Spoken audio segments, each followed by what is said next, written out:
Hello guys, I'm Scott Geyser and welcome to my technology presentation on how to use the web app Geogebra.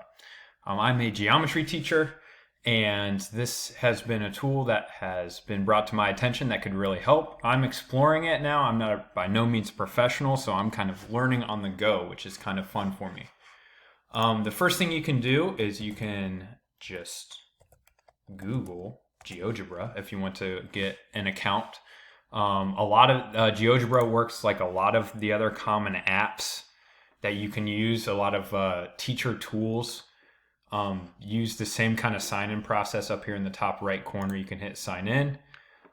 Here you can link with a Google account, just like a lot of other things. That's what I'm going to do. All of my different accounts.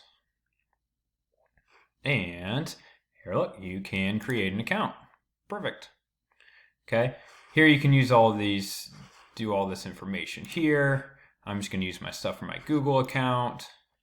I think I had one linked with my school profile, but this one's going to go with my personal profile. And agree to terms and services. Perfect. And you can go through all of this stuff. And I can finish this stuff later. I'm going to get started. All right, awesome. So now we get to the main screen here. It's actually really kind of cool because it's almost like its own social media platform.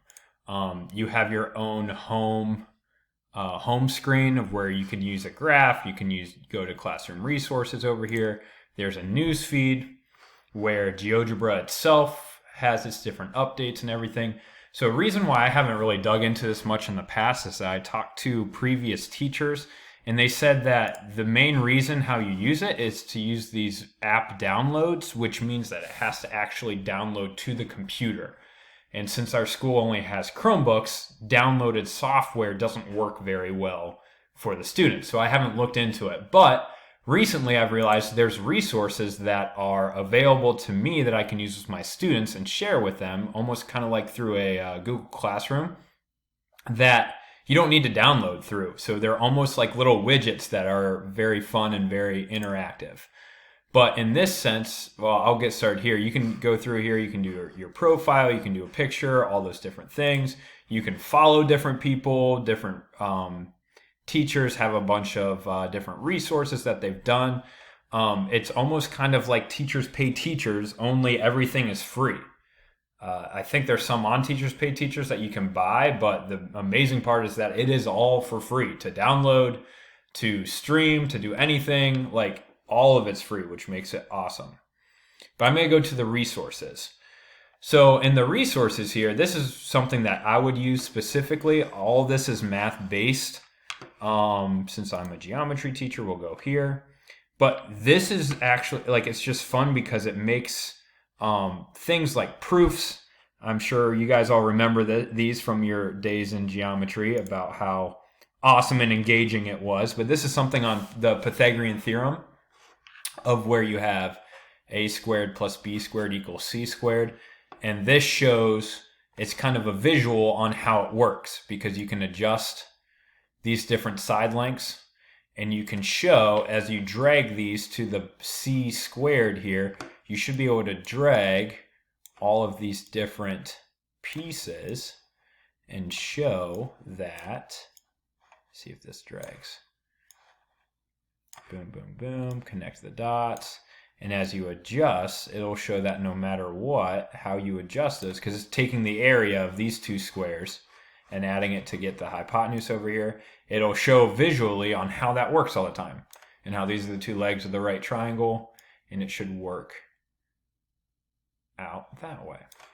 So it's kind of fun. It has different theorems and different things. It kind of brings to life all these different activities. I'm looking forward to exploring it more, and I think for my final project, I'm actually going to create something for students to work as kind of like a discovery activity. And yeah, I'm looking forward to figure out how to use this and different ways to incorporate it into my classroom and things that I can do later on. And I think this is really good too for younger kids to kind of play around with, like a puzzle of a cat, like just being able to use different polygons and being able to physically move them around and be able to see, locate different objects. What I'm noticing lately in my classroom is that the whole spatial sense and being able to critically think as to what shapes do and what they can form is really lacking in the critical thinking department. But yeah, you can, from here, you can, in your own profile, this won't have anything, but I can create my own resources. I can save resources. It's almost like its own little social media platform.